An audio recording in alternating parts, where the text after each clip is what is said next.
آپ جلسے بھی دیکھتے ہوں گے، لوگوں کے بہت سارے پروگرام دیکھتے ہوں گے جس میں نوجوان جمع ہوتے ہیں، ہڑبنگ ہو جاتی ہے، مشکلات پیش آ جاتی ہیں، مار کٹائی ہونے لگتی ہے اور اچھا خاصا کوئی بھی ایونٹ ہوتا ہے وہ تتر بتر ہو جاتا ہے۔ لیکن یہاں گرمی بھی ہے اور اس وقت بھی لوگ اندر داخل ہو رہے ہیں، باہر بھی ٹریفک پوری طرح سے نہیں چل پا رہا، لیکن الحمدللہ جس طرح آپ لوگ یکسوئی سے اور ڈسپلن کے ساتھ یہاں پر موجود ہیں، میں سب سے پہلے تو آپ کو خراج تحسین پیش کرتا ہوں۔ اور یہ پاکستان کی تصویر ہے، جس کو دیکھنا ہو دیکھو کہ ان نوجوانوں کو اگر آپ کوئی سہولت فراہم کریں گے، کچھ انہیں دیں گے، ان کا ہاتھ تھامیں گے، تو یہ ہماری یوتھ، یہ ہماری جنریشن زی،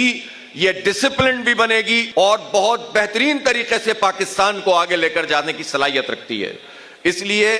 صرف یہ کہہ دینا کہ نئی نسل کے اندر کوئی جو ہے وہ ڈسپلن نہیں ہے اور افراتفری ہے اور فوکس نہیں ہے، یہ باتیں کہنے میں آسان ہوتی ہیں، لیکن ہم پرانی نسل سے یہ ضرور سوال کرتے ہیں کہ اس نسل کو آپ نے کیا دیا؟ ہماری یہ پرانی نسل جو ہمارے سروں پر حکمران طبقے کی صورت میں موجود ہے، بیوروکریٹس ہیں، جرنیل ہیں، جاگیردار وڈیرے ہیں، نام نہاد پولیٹیشینز ہیں، ان سارے لوگوں نے جو 79 ایئر سے حکومت کی ہے، تو اگلی نسلوں کے لیے کیا کرتے رہے ہیں؟ یہ اس وقت بھی پنجاب میں 1 کروڑ بچے جن کی عمریں 5 سے 16 سال ہیں وہ آؤٹ آف اسکول ہیں۔ کون ذمہ دار ہے اس کا؟ کیوں ہمارے بچوں کو نہیں پڑھاتے آپ؟ ٹیکس تو آپ پورا وصول کرتے ہیں، آپ نچوڑ کر رکھ دیتے ہیں انڈسٹری کو بھی، آپ سیلریڈ کلاس سے بھی پوری طرح سے پیسے وصول کرتے ہیں، اور تعلیم جیسی چیز جو پاک مسلمانوں کی ہسٹری میں کبھی کموڈٹی نہیں تھی، قابل خرید اور قابل فروخت چیز نہیں تھی، اس کو بھی آپ نے ایک کموڈٹی بنا دیا ہے۔ اور یہی وجہ ہے آج یہ گراؤنڈ کیوں بھرا ہوا ہے۔ یہ تو ہم آپ کو معلوم ہے کہ آپ کو کورسز کرائیں گے، شارٹ کورسز کرائیں گے،